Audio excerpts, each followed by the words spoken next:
কেমন আছেন সবাই? চলে এসেছি আরেকটি নতুন রেসিপি নিয়ে। বেগুনের তো অনেক রেসিপি খেয়েছেন, একবার এইভাবে বানিয়ে দেখুন, গরম গরম ভাতের সঙ্গে জমে যাবে। এই রেসিপিটি থাকলে আর কোনো রেসিপির প্রয়োজনই হবে না। চলুন আমাদের গাছ থেকে বেগুন তুলে নিই। আপনারা চাইলে বাজার থেকে বড় বেগুন দিয়েও করতে পারেন। আমাদের বাড়িতে এই বেগুনগুলো ছিল, আমি ওই জন্য এগুলো দিয়ে করতেছি। তো দেখুন আমাদের গাছ থেকে আমি তুলে নিচ্ছি। আমরা গ্রামে থাকি তো ওই জন্য আমাদের বাড়িতে সব রকম গাছ থাকে। দেখুন আমি সবগুলো বেগুন তুলে নিয়েছি, কি সুন্দর তাই না বেগুনগুলো। তো এগুলোকে আমি এখন ছোট ছোট করে কেটে নেব। দেখতেই পাচ্ছেন আমি এইভাবে কেটে নিয়েছি। তো এইভাবে ছোট ছোট করে কেটে নিতে হবে। আপনারা চাইলে আরো ছোট করতে পারেন, এরকম রাখলেও হবে। এখন এতে দিয়ে দিতে হবে সামান্য পরিমাণে নুন, আর দিয়ে দিতে হবে সামান্য পরিমাণে হলুদ গুঁড়ো। এগুলো সবগুলো উপকরণ দিয়ে এটাকে ভালো মতো মেখে নিতে হবে। তো বন্ধুরা, আমাদের গ্রামীণ রন্ধনশালা চ্যানেলটিতে নতুন হলে চ্যানেলটিকে সাবস্ক্রাইব করে পাশে থাকবেন।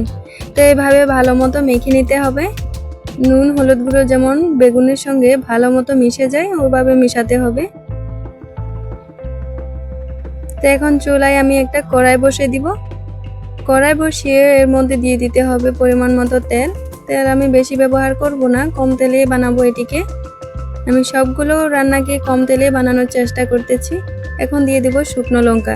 শুকনো লঙ্কাকে হালকা একটু ভেজে নিতে হবে। শুকনো লঙ্কা তেলে দেওয়ার সময় একটু ফাটিয়ে দিতে হবে, না হলে এটা ফুটে গায়ে পড়বে। তো এইভাবে আমি শুকনো লঙ্কাগুলোকে ভেজে নিয়ে নেব। আপনারা চাইলে কাঁচা লঙ্কা দিয়েও করতে পারেন, কিন্তু শুকনো লঙ্কা দিলে অনেক টেস্টি লাগে।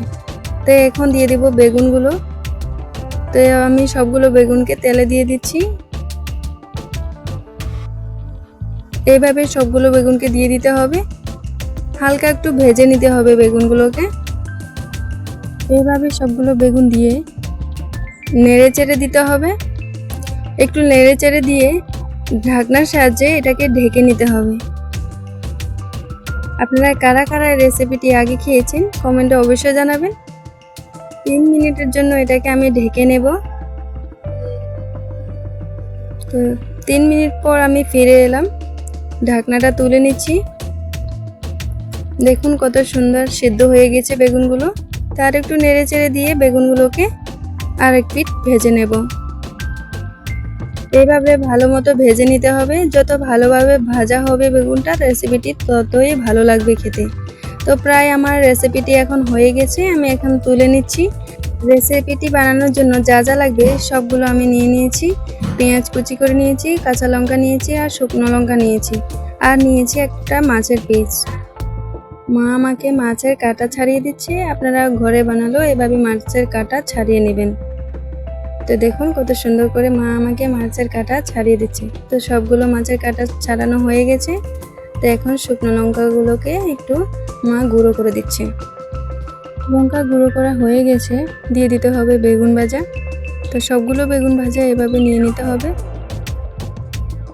দেখতেই পাচ্ছেন সবগুলো বেগুন ভাজা নেওয়া হয়ে গেছে। এখন এতে পেঁয়াজ কুচি, বেগুন ভাজা, লঙ্কা আর মাছ। তো এইভাবে ভালো মতো মেখে নিতে হবে। যত ভালোভাবে এটাকে মাখানো হবে ততই ভালো লাগবে খেতে। গরম গরম ভাতের সঙ্গে জমে যাবে এই রেসিপিটি। একবার ট্রাই করে দেখবেন। অসংখ্য গরম ছিল, ওই জন্য আমি একটা ম্যাশারের সাহায্যে ম্যাশ করে নিচ্ছি। তো এইভাবে ভালো মতো ম্যাশ করে নিতে হবে। ভালো মতো ম্যাশ করে নিয়ে মা আবার হাতের সাহায্যে এটাকে ভালো মতো মেখে নেবে। দেখতেই পাচ্ছেন কত সুন্দর লাগছে রেসিপিটা। তো এইভাবে অতি সহজে বেগুনের অন্যতম একটি নতুন রেসিপি বানিয়ে নিতে পারেন। গরম গরম ভাতের সঙ্গে জমে যাবে। তো আজকের রেসিপিটা এটাই ছিল। কেমন লাগলে কমেন্টে অবশ্যই জানাবেন। ভালো লাগলে লাইক অ্যান্ড শেয়ার করে দিবেন। ভালো থাকবেন।